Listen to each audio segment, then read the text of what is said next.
அன்புள்ள மேஷ ராசி அன்பர்களே வணக்கம். இந்த வார ராசி பலன். மேஷ ராசியினருக்கு ராசியில் சூரியன் உச்சம், 2 குரு, 4 சந்திரன், செவ்வாய் கடக ராசியில் நீச்சமடைந்துள்ளார். 6ஆம் இடத்தில் கேது, விரைய ராசியில் சனி, புதன், ராகு, சுக்கிரன் இணைந்து உள்ளனர். ஜென்மராசியில் சூரியன் 4 செவ்வாய் சஞ்சரிப்பதால் எதிலும் உணர்ச்சி வசப்படாமல் நிதானத்தோடு செயல்பட்டால் வளமான பலன்களை பெறலாம். அலைச்சல் காரணமாக இருப்பதை அனுபவிக்க இடையூறுகள் உண்டு. உடன் பிறந்தவர்களிடம் தேவையில்லாத கருத்து வேறுபாடுகள் உண்டாகலாம். பார்த்து பழக வேண்டும், விட்டு கொடுத்து செல்ல வேண்டும். தனகாரகன் குரு 2 இருக்கிறார் 10ஆம் தேதி வரை. 6 கேதுவும் சஞ்சரிப்பதால் பண வரவுகள் சாதகமாக இருந்து உங்கள் தேவைகள் பூர்த்தியாகும். வேலையாட்களின் ஒத்துழைப்பு சிறப்பாக இல்லாவிட்டாலும் பரவாயில்லாமல் இருக்கும்.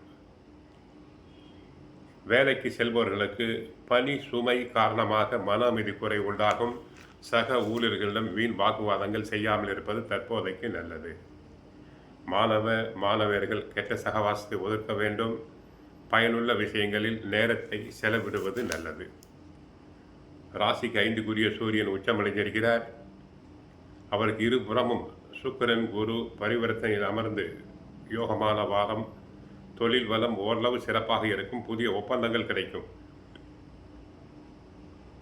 அடுத்து லாபஸ்தானத்தில் உள்ள ராகு ஏற்றத்தை தருவார்.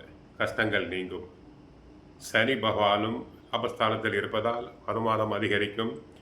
பழைய கடன்கள் அனைத்தும் அடைபடும். குரு சுக்கிரன் பரிவர்த்தனையால் குடும்பத்தில் சுக நிகழ்வுகள் நடக்கும். பொது வாழ்வில் உள்ளவர்களுக்கு கௌரவம் கூடும். சொந்த வீடு அமையும் யோகம் உண்டு. ராசியில் சூரியன் உச்சநிலையில் அமர்ந்திருக்கிறார். அதே நேரம் ராசிநாதன் செவ்வாய் பலவீனம் அடைந்திருக்கிறார்.